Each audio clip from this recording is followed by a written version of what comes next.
दिवसभरात आपलं कव्हरेज सुरू आहे ते मनोज जरांगे पाटील म्हणजेच मराठा आरक्षणाचे नायक सध्या मुंबईमध्ये आहेत। आझाद मैदानात त्यांनी ठाण मांडलेलं आहे। दिवसभर त्यांचं आज आंदोलन सुरू राहणार आहे, उपोषण सुरू राहणार आहे।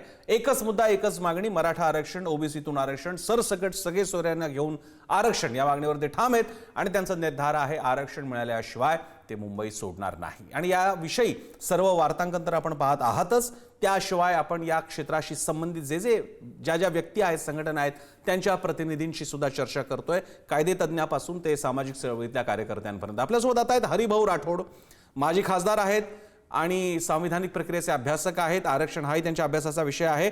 आणि हरिभाऊ राठोड एक क्रांतिकारी म्हणण्यापेक्षा एकदम वेगळीच भूमिका मांडतायत, कारण त्यांचं म्हणणं असं आहे, ते स्वतः मराठा नाहीये तरी सुद्धा, की मराठ्यांना ओबीसीतून आरक्षण देणं शक्य आहे। आणि आपण ते समजून घेणार आहोत। हरिभाऊ, तुमचं स्वागत आहे पुढारी न्यूजवर। तर तुम्ही सगळ्यांना या निमित्तानं आता सांगा, काय नेमकी भूमिका आहे, कसा हा पेच सोडवला जाऊ शकतो? मग यावेळेचं जे आंदोलन आहे त्याला आपण ऐतिहासिक म्हणू शकतो। हो, यावेळेस जो निर्धार केलेला आहे जरांगे पाटलांनी की मी आरक्षण घेऊनच जाणार, मी गुलाल माझ्या डोक्यावर टाकूनच जाणार आहे, आणि ज्या पद्धतीने ते हँडल करतात बरोबर कौतुक करावं त्यांचं। याही परिस्थितीमध्ये ते आवाहन करत आहे पोलिसांना, सहकार्य करा, आपल्या गाड्या नीट लावा, नाही तर दुसरा माझ्यासारखा असता तर उदाम मचवा म्हटलं असतं, बरं, सगळं ब्लॉक करून टाका म्हटलं असतं। पण नाही, त्यांनी ज्या पद्धतीने हे आवाहन केलं आपल्या लोकांना, शांतपणे मोर्चा आणलेला आहे। आता आपण विषयावर येऊ। बघा, मी गेले किती 4-5 वर्ष ऐकतो, काय ऐकतो की ओबीसीला धक्का न लागता, ओबीसीला धक्का न लागता आरक्षण द्या असं सगळे सांगतात। म्हणजे मंत्री, उपमुख्यमंत्री, त्यानंतर जे आमचे ओबीसीचे सो कॉल्ड नेते आहेत तेही सांगतात ओबीसीला धक्का न लागता तुम्ही काही द्या। आता मी विषयावर येतो की ओबीसीला धक्का न लागता मराठा समाजाला आरक्षण देता येते, हे मी प्रसन्नाजी, तुम्ही इतर म्हणजे एबीपी माझ्यावर असताना मी अनेक वेळा रेकॉर्डिंग बघा माझं, आणि मी अनेक वेळा सांगितलं होतं की मी मुख्यमंत्र्यांच्या कानात सांगेल माझा जो फॉर्म्युला आहे। आता मी उघड केलेला माझा फॉर्म्युला, मी काल तर व्हॉट्सअपवर सगळीकडे पाठवलेला आहे। बरं, सगळ्यांना मी सांगतोय की अशा पद्धतीने ओबीसीला धक्का न लागता आरक्षण आपण देऊ शकतो, हे माझं म्हणणं आहे। पण कसं देऊ शकतो तेच तर सांगा ना। आता हे बघा, आता मी तुमच्यासमोर एक पार्श्वभूमी पहिल्यांदा मांडतो, का नाही देता येते ओबीसी मधून आरक्षण? त्याचं एक कारण म्हणजे मुळातलं आरक्षण 50% मर्यादेत आहेत, ओबीसी आरक्षण या 50% मर्यादेच्या आतलाच आहे, पहिला भाग। दुसरा भाग, मराठे सामाजिकदृष्ट्या मागास नाही असं सगळे आतापर्यंतचे आयोग सांगतात। ज्या आयोगाने फेवरेबल मुद्दा मांडला त्यांच्या मेथोडॉलॉजी पासूनच अनेक प्रश्न उपस्थित केले गेले। तिसरा भाग, मराठ्यांचा असं सामाजिक मागासलेपणा सिद्ध करण्याच्या ज्या 3 टेस्ट आहेत, पॅरामीटर्स, त्याच्याही बाबतीमध्ये पुरेसं स्पष्टता आलेली नाहीये। हैदराबाद गॅझेट, सातारा गॅझेट यातून सुद्धा त्याच्या पुरावाजन्य परिस्थिती आहे हे समजायलाच आता शिंदे समितीला आणखी 6 महिने त्यांनी घेण्याची मागणी केलेली आहे। या सगळ्या पार्श्वभूमीवर मराठ्यांना ओबीसी मध्ये आणण्यामध्ये अडचणी आहेत। हा झाला ओबीसीचा तांत्रिक भाग। त्या व्यतिरिक्तचा भाग असा आहे की जो ओबीसींचं म्हणणं आहे की मराठा मोठ्या संख्येनं असलेला समाज आहे, तो ओबीसीत आला तर आमच्यासाठी काहीच उरणार नाही। उलट आत्ताच नुसते ओबीसीचे जे अधिकृत दाखलेत कुणबी असल्याचे, ते घेतल्यानेच ओबीसी कुणबींमध्ये आलेला समाज हा जवळपास 20 ते 25 लाखामध्ये गेल्या काही महिन्यांच्या काळामध्ये आलेला आहे, असा सुद्धा अनधिकृत दावा केला जातो। या पार्श्वभूमीवरती हरिभाऊ आम्हाला सांगा, तुम्ही नेमकं म्हणताय तरी कसं, कोणत्या निकषांच्या आधारे मराठा समाज ओबीसी मध्ये येऊ शकतो? तुम्ही आता सांगितलं ते सगळंच बरोबर आहे, त्याच्यात काही चूक नाहीये। पण एक गोष्ट जी कोणालाच माहित नाही असं म्हटलं तरी चालेल, आता आपण 50%ची मर्यादा ओलांडू शकतो। त्याचं कारण आहे की याच्या पूर्वी आपल्याकडे ओबीसी जी जनसंख्या नव्हती, हे बघा, तामिळनाडूमध्ये जेव्हा 69% आरक्षण दिलं तर त्यावेळेस तामिळनाडूने ओबीसीची जनसंख्या करून घेतली होती, आणि म्हणून त्यांनी 69% दिलं।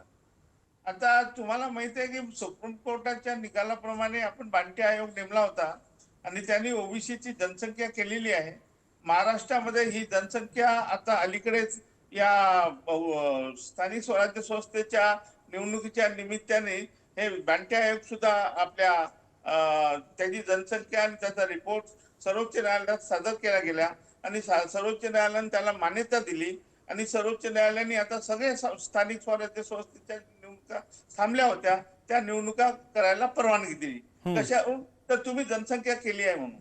आता माझं म्हणणं असं आहे की बांटे आयोगाने जी जनसंख्या सांगितली ओबीसीची ती आहे 37.88. 37.88 जनसंख्या आहे ओबीसीची. याचा अर्थ आपण 38% आरक्षण आपण ओबीसीला देऊ शकतो. आता जे 27% ते खरं म्हणजे 27% आपण म्हणतो, पण महाराष्ट्रात 30% आरक्षण दिलं होतं ओबीसीना. आता आपण आपल्याकडे 38% आरक्षण आहे ओबीसीला देण्यासाठी आणि त्यामध्ये आपण कुणबी मराठा ऑक्युपेट करू शकतो. आणि याच वेळेस आमच्या आमच्या 12 बलुतेदारांची पण मागणी आहे की कारण जे आरक्षण आहे त्यांच्यामध्ये हा जो मायक्रो ओबीसी म्हणतो आपण त्याला, त्यांना त्याचा फायदा होत नाही. गेले 50 वर्ष याचा फायदा कोणीतरी आमच्याच ओबीसी बांधवापैकी ते घेत आहेत आणि म्हणून 12 बलुतेदारांना वेगळं आरक्षण द्यायचं, कुणबी मराठ्यांना वेगळं आरक्षण द्यायचं. अशा पद्धतीने जर आपण आधी केलेलं आहे, आपण हे काही नवीन नाही आहे. 1994 साली प्रसन्नाजी आपल्याला मंडळ आयोग लागू करायचा होता महाराष्ट्रामध्ये आणि मान्य शरद पवार साहेब मुख्यमंत्री होते आणि त्यावेळेस असाच वाद होता. तो होता की धनगर समाज हा भटक्यांमध्ये आरक्षण मागत होता का त्यांना दिलंही होतं 4-2 आणि वंजारी समाज सुद्धा भटक्यांमध्ये येऊ पाहत होता. तर त्यावेळेस आम्ही विरोध केला. मी मकराम पवार, लक्ष्मण मानेजी, आमचे लक्ष्मण गायकवाड वगैरे आम्ही भटक्यांच्या लोकांनी खूप विरोध केला, त्याला मोर्चे आंदोलन केले आणि कुठल्याही परिस्थितीत धनगराला आमच्या भटक्यांमध्ये टाकू नका असं आम्ही म्हटलं. आणि मग त्याच दरम्यान मंडळ आयोग निकाल आला सुप्रीम कोर्टाचा आणि मान्य शरद पवार साहेब होते मुख्यमंत्री. तर शरद पवार एक सामाजिक भान असलेले नेते आपल्या महाराष्ट्रामध्ये. तर त्याच्या तोडीचा नेता कोणी नाही महाराष्ट्रामध्ये. त्यांनी काय केलं की सर्व पक्षीय आणि सर्व सामाजिक आमच्यासारखे तुमच्यासारखे लोकांना 600-700 लोकांना बोलवलं, मिटिंग घेतली आणि आपल्याला आता मंडळ आयोग लागू करायचा आहे आणि म्हणून त्यांनी या विषयासाठी मिटिंग घेतली. त्या मिटिंगला मला आवर्जून बोलावलं होतं कारण मी त्यावेळेस लोकसत्ता, महाराष्ट्र टाइम्स, लोकमत मोठमोठ्या लिडिंग पेपरला लेख लिहित होतो आणि माझा विषय होता सब कॅटेगरीशनचा. माझा विषय होता भारतरत्न कर्पूरी ठाकूर फॉर्म्युला हा देशामध्ये लावायला पाहिजे, हा माझा विषय आहे. आणि याच्यापूर्वी वसंतराव नाईकाने आपल्याकडे ऑलरेडी सब कॅटेगरी करून दिलं होतं. हरिभाऊ मी थोडंसं इंटरप्ट करतोय. मला तुम्ही स्टेप बाय स्टेप सांगा. असं आहे की नुसते संदर्भ देऊन चालणार नाही, आपल्याला सिस्टीम सांगावी लागेल.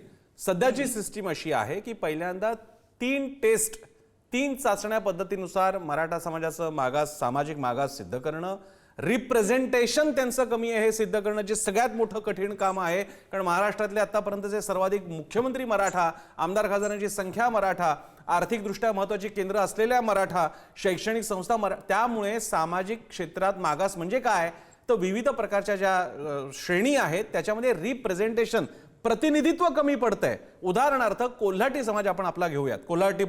कोल्हाटी बांधव महाराष्ट्रामध्ये विविध क्षेत्रामध्ये किती प्रमाणात आहेत तर अगदी साध्या नजर आणेवारी सारखी नजर मारली तरी कळतं की ते सगळ्यात कमी आहेत.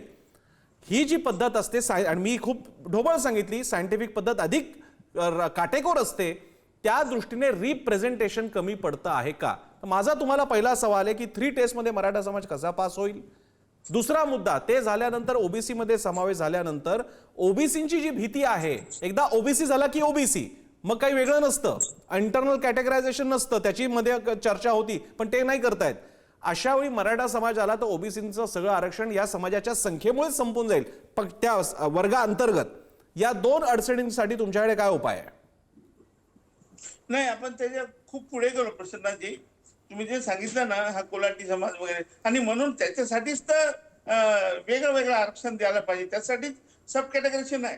आणि त्याच्यासाठी कर्पूरी ठाकूरांना भारतरत्न मिळालेला आहे. हम्म. आणि तोच मुद्दा मी पुढे जातोय. मग शरद पवार साहेबांनी आम्हाला बोलावलं. आम्ही सांगितलं की त्यांना वेगळं द्या आणि धनगर समाजाला वेगळं दिलं, बंजारा समाजाला 2% दिलं आणि त्यावेळेस भटक्यांना सुद्धा वेगवेगळं दिलं. स्पष्ट मिटलं. बरं, मला आकडा सांगा. मला हरिभाऊ लोकांना सोपं करून सांगण्यासाठी मला आकडा सांगा की तुमच्या हिशोबात तुम्ही जे काही स्पष्टीकरण देत आहेत त्याच्यात ओबीसी अंतर्गत मराठा समाजाला किती टक्के आरक्षण मिळेल असं तुम्हाला वाटतंय? मला आकडा सांगा. ऐका, आता जे 27% आहे आरक्षण ओबीसीला, त्याला मुळीच धक्का लागणार नाही. मुळीच नाही. कारण 27 शिवाय आपल्याला 38 देता येते. याचा अर्थ तुम्ही सांगा किती होते? 8 आणि 3 11, म्हणजे 11% आपल्याकडे आहे. पण ते 11% मराठालाच द्यायचं असं नाहीये. त्याच्यापैकी आपल्याला 12 बलुतेदारांना वेगळं काढून द्यायचे आहे. राजपूत भामटा म्हणून समाज आलेला आहे, तो आमच्या विमुक्तामध्ये घुसखोरी करतो आहे, तर त्यांनाही वेगळं आरक्षण द्यायचं आहे. अनेक प्रश्न सुटणार आहे. त्यामुळे धक्का लागणारच नाही. तुम्हाला सांगितलं मी 27%ला मुळी धक्का लागणार नाही. त्यामुळे ओबीसीच्या मंडळींनी असं जे पेरून ठेवलं आहे की ओबीसीला धक्का लागेल, ओबीसीला मुळीच लागणार नाही. आणि त्यामुळे आता आपण जे 10% आरक्षण दिलेलं आहे ते पण तुमचा मुद्दा सुटला होता मगा, 50%च्या वर देता येत नव्हतं, तरी आपण दिला आणि ते कोर्टात, सर्वोच्च न्यायालयात, हायकोर्टामध्ये. कारण तो ईडब्ल्यूएस आहे सर. कारण तो ईडब्ल्यूएस आहे. तो आर्थिकदृष्ट्या मागास असलेल्या सगळ्यांना लागू आहे आणि म्हणून ते जरी 50%च्या वर असलं तरी ते जात समूह विशिष्ट नाहीये, म्हणून ते तसं टिकलं. नाही, गफलत करू नका प्रसन्नाजी, चुकीचे जाऊ नये, कारण लोक ऐकतात ते. बोला. ईडब्ल्यूएस हे स्वतंत्र आरक्षण आहे. हे 62%च्या ते 72% पर्यंत गेलो आपण. ईडब्ल्यूएस सेंट्रल गव्हर्नमेंटने दिलेलं आहे ना, ते ब्राह्मण, मारवाडी, जैन त्यांच्यासाठी आहे, मुस्लिम सगळ्यासाठी आहे. त्याला म्हणतात ईडब्ल्यूएस, इकॉनॉमिकली विकर सेक्शनचा, त्या गरिबांसाठी येतो. त्याच्याशिवाय आपण 10% आरक्षण दिलंय मराठ्यांना. ते सुद्धा SC-BC म्हणून दिलेलं आहे. आणि SC-BCचा ऐका, नीट ऐका, लोकांना कळेल. SC-BCचा अर्थ होतो ओबीसी, म्हणजे आपण दिलं ओबीसी दिलेलं आहे, पण सरकारला मांडणी करता आली नाही. मागच्या वेळी जे आपल्या कायदा पास झाला आणि 10% आरक्षण दिलं, ज्या 10%ला आता सर्वोच्च आपल्या हायकोर्टामध्ये, मुंबई हायकोर्टामध्ये त्याची सुनावणी चालू आहे, तर ते आरक्षण SC-BCच आहे. आणि SC-BC म्हणजेच ओबीसी, SC-BC म्हणजे ओबीसी. आणि दुसरं या निमित्ताने आपल्याला सांगू इच्छितो प्रसन्नजी, ओबीसी असा टर्म या आपल्या देशाच्या संविधानामध्ये नाही आहे, असा शब्दच नाही आहे. त्याला SC-BC म्हटलेला. ज्यावेळेस मंडल आयोगाने 27% आरक्षण दिलं, तो जर जिओ बघितला, पण आपण GR म्हणतो, सेंट्रल गव्हर्नमेंट जिओ म्हणतात, तो जिओ 91चा आहे. तुम्ही मोबाईल आपल्या गुगलला विचारा, 91चा जिओ, 27% आरक्षण मंडळ आयोग, तर तुम्हाला तो जिओ मिळेल. त्याच्यात SC-BC म्हणून आम्हाला सगळ्या ओबीसींना SC-BC म्हणून दिलेला आहे. मोठी गफलत आहे. म्हणजे कायदा पास केला, पण मला वाटतं की जे IAS अधिकारी काय सरकारला कसं मूर्ख बनवतात आणि सरकारने सुद्धा कसं लोकांना मूर्ख बनवलं. म्हणजे तुम्ही दिलं SC-BC म्हणजे ओबीसी दिलेलं आहे मराठा, पण सांगितलं नाही आम्ही ओबीसी नाही दिलं, आम्ही दुसरं दिलंय. अरे दुसरं कुठे आरक्षण आहे? 3च आरक्षण आहे, SC ST OBC. बरं, तिसरं कुठे आरक्षण आपल्या देशामध्ये? बरं. आणि एक ईडब्ल्यूएस आहे, 4थं आरक्षण जर आपण म्हटलं तर. मग महाराष्ट्रामध्ये SC ST OBC, आणि तुम्ही म्हणता आम्ही दुसरं दिलं. दुसरं कुठून दिलं तुम्ही? ते ओबीसीत दिलं आहे. आणि त्यामुळे हा धक्का लागणार नाही. त्याला आपण एका साच्यामध्ये बसून मी सजेस्ट करतोय आपल्या थ्रू गव्हर्नमेंटला. आणि घाबरायचे काही कारण नाही. म्हणजे ओबीसी अंगावरती बिलकुल येणार नाही. उलट माझा दावा आहे आपल्या मार्फत ठीक आहे, त्या आपल्यासोबत दृष्टीने ऐका हरिभाऊ तुम्ही आमच्यासोबत राहा. आपल्यासोबत वरिष्ठ पत्रकार आणि विश्लेषक जयंत माइंडकर सुद्धा आहेत. माइंडकरजी, मला अपेक्षा यापूर्वी सुद्धा तुम्ही अनेक वाहिन्यांना किंवा ही जी त्यांची थ्योरी आहे हरिभाऊ राठोडांची ती तुम्ही ऐकली असेल. ते परत तेच सांगत होते. आपण आपल्या प्रेक्षकांसाठी पुन्हा त्या निमित्तानं समजून घेतली. त्याच्यातले तुम्हाला लूप होल्स किंवा काय मर्यादा वाटतात किंवा ते शक्य आहे, प्लॉजिबल असेल तर तेही सांगा. हरिभाऊ आमचे मित्र आहेत, माझ्याच गावचे एकेकाळी खासदार होते 2004 ते 2009.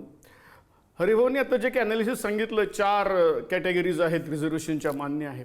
बेसिक प्रश्न राहतो हरिभाऊ, 1932च्या जनगणनेनुसार, त्याच्यानंतर जाती जनगणना झालेली नाही, महाराष्ट्रातली मराठा समाजाची संख्या 32% आहे आणि ओबीसी समाजाची संख्या 54% आहे.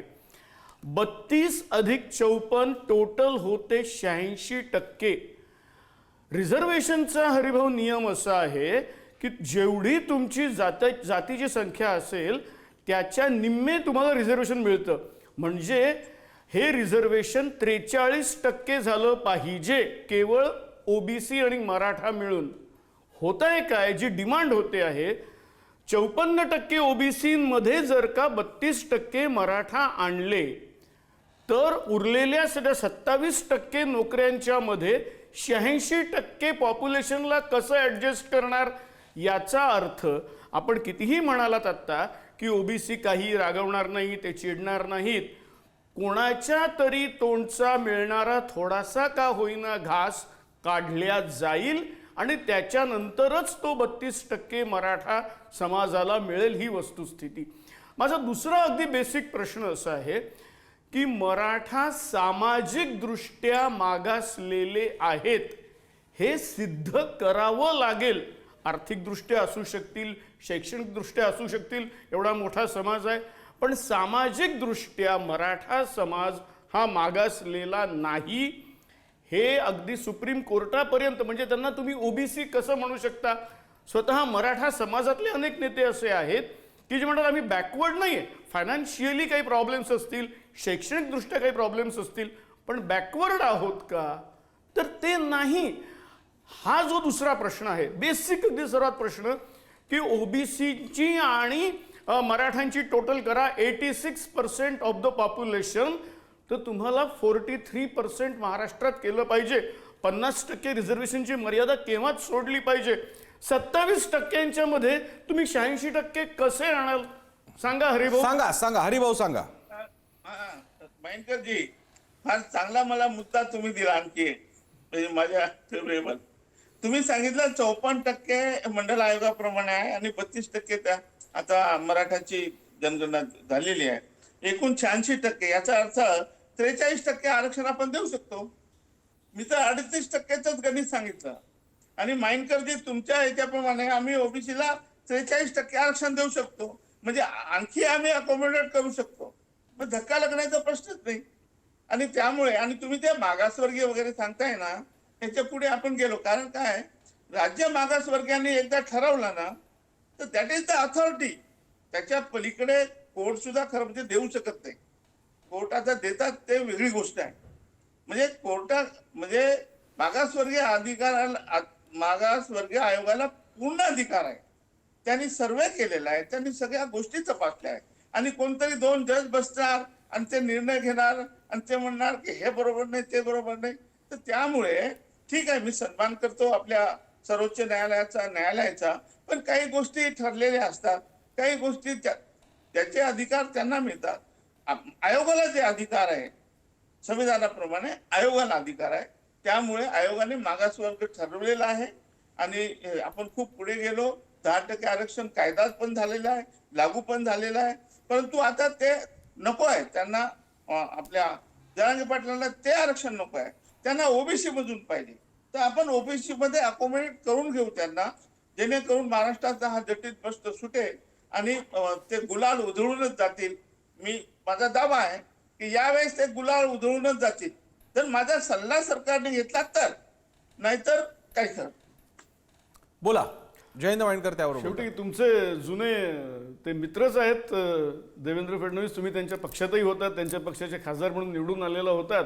ही गोष्ट वेगळी की 2007ला तुम्ही जरा काही वेगळी भूमिका घेतली तुम्हीच त्यांना सांगू शकता. पण बेसिक तुम्ही एक मुद्दा राहिला, म्हणजे बाकीचं तुमचं 43% मी मान्य करतो. पण तुम्ही त्याच्यामध्ये शेड्यूल कास्ट आणि शेड्यूल ट्राईब्स आणि EWS यांचं जर का पर्सेंटेज आणलं तर ते 43 राहत नाही अरे भाऊ, ते 50%च्या वर जातं. आणि मग पुन्हा सुप्रीम कोर्टमध्ये येतो की 50%च्या पलीकडे रिझर्वेशन नसावं. हा मुद्दा राहतो. तुम्ही हा पण मुद्दा विचारात घ्या. तुम्ही हा मुद्दा विचारात घेतल्यानंतर बरं EWS एक प्रश्न पुन्हा राहतो. EWSचा खरा खुरा फायदा कोणाला मिळत आहे? एक मिनिट मला बोलू दे. EWSचा खरा फायदा कोणाला? तुम्ही आहात ना, तुम्ही मला सांगा कोणत्या जातीने EWSचा खरा फायदा घेतलेला आहे? याच्यातले फिगर फार विचित्र आहेत. याच्यामुळे मग याच्यावर मी राहुल गांधींच्या सध्याच्या एका मागणीकडे येतो आणि ती मागणी फार चांगली आहे. त्यांनी सांगितलेलं आहे पूर्ण जाती निहाय जनगणना करा. आता ती केव्हा होईल तर माझ्या माहितीप्रमाणे कदाचित 2031 पर्यंत व्हावी. त्याची खरी आकडेवारी 2 वर्षांनी म्हणजे 2031-32 पर्यंत यावी. आणि त्याच्यानंतर खरीखुरी कोणती जात किंवा कोणत्या व्यक्ती बॅकवर्ड आहेत आर्थिकदृष्ट्या, सामाजिक दृष्ट्या. कारण हे बघा हा सामाजिक दृष्ट्या म्हणजे छत्रपती शिवाजी महाराजांच्या पासून 16व्या शतकापासून मराठा समाज जर का रुलिंग आहे तर त्यांना बॅकवर्ड म्हणू शकतो का? हा जो एक बेसिक प्रश्न आहे. मी मान्य करतो की काही समाजाच्या काही घटकांना मिळालेलं नाहीये. 32% समाज त्यांना मिळालं पाहिजे. मग ते कोणत्या यार्डस्टिकमध्ये बसवलं पाहिजे? जे बॅकवर्ड आहेत त्यांच्या तोंडचं काढून का, की त्यांना एक वेगळी कॅटेगरी देऊन, वेगळी कॅटेगरी देताना त्यांना बॅकवर्ड हे नाव मिळालं पाहिजे का? आणि त्याचबरोबर ही जी 50%ची जी सुप्रीम कोर्टाची एक मर्यादा आहे ती आपण लांघल्याशिवाय हे कुठलंही रिझर्वेशन देऊ शकत नाही. ठीक आहे. आता यामध्ये फक्त हरुभाऊ तुमच्याकडनंच उत्तर घेण्यापूर्वी फक्त 2 गोष्टी तुम्ही जे काही माइंडकरांच्या बोलण्याबाबतीत सांगाल ते. एक म्हणजे समावेशाचा तांत्रिक मुद्दा आहे आणि तो कशाही प्रकारे केला, उदाहरणार्थ शिंदे समितीने तो केला होता तरी सुद्धा आपल्या इथल्या आयोगाने काही गोष्टी ठरवल्या म्हणजे आता त्या सगळ्या पुढच्या गोष्टी क्लिअर झाल्या असं नसून त्यामध्ये केंद्र सरकार ते स्वतःच्या सोयीने राजकीय सोयीने हस्तक्षेप करू शकतं म्हणजे करू शकतं. त्यांच्याकडे त्या एजन्सीज आहेत. आणि दुसरी गोष्ट म्हणजे सुप्रीम कोर्ट मागच्या वेळी तर सुप्रीम कोर्टाने तर मेथोडॉलॉजीवर प्रश्न उपस्थित केले होते. त्यामुळे हरिभाऊ प्रश्न नुसता समावेशाचा नाहीये, त्याच्या पुढच्या वाटचालीचा पण आहे. त्यामुळे परत एकदा आपण पुन्हा स्क्वेअर 1ला चालूय. बोला हरिभाऊ. हा त्या माइंडकर जे बोलले त्याच्या बोलायचं मला. 50%ची मर्यादा माइंडकरजी बरोबर आहे सुप्रीम कोर्टने घालून दिली होती. पण माननीय पंतप्रधान आपले मोदी साहेब यांनी एका रात्रीत ओलांडली होती मर्यादा. 10% देऊन टाकलं. कुठला काही कायदा कानून काही नाही. त्यावेळेस काही झालं नाही. त्यावेळेस या मर्यादेला चॅलेंज केलेलं आम्ही सुद्धा चॅलेंज केलं पण ते अजूनही पेंडिंग आहे. आणि त्याच्यामुळे आपण मर्यादा ही ओलांडलेली आहे. आणि अजूनही EWS ज्याच्यासाठी माननीय पंतप्रधानांनी हे केलं त्यांनाच माहित नाही. ब्राह्मण, जैन, मारवाडी आपले सगळ्या जातीसाठी आहे ती. त्याच्यात मुस्लिम सगळ्यासाठी ते 10% एवढं चांगलं आरक्षण दिलं माननीय पंतप्रधान साहेबांनी. त्यावेळेस 10%ची मर्यादा ओलांडलेली आहे. 50%ची मर्यादा आपण ओलांडलेली आहे. त्यामुळे तो विषय आता निघाला आहे असं म्हटलं तरी चालेल. आणि तो विषय राहिला नाही. आपण जे मागासलेपणा वगैरे जे सांगितलं 1913 साली मराठा समाजाने आरक्षणासाठी मोर्चा काढला होता इथे मुंबईला की आम्हाला 12% आरक्षण द्या.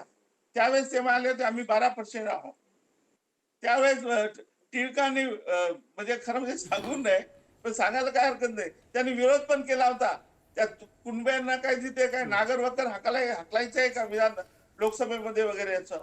तर तो जाऊ दे, तो विषय आता नाही आहे. परंतु एक गरीब समाज आहे जो शेतकरी समाज आहे मराठा कुणबी आम्ही बघतो.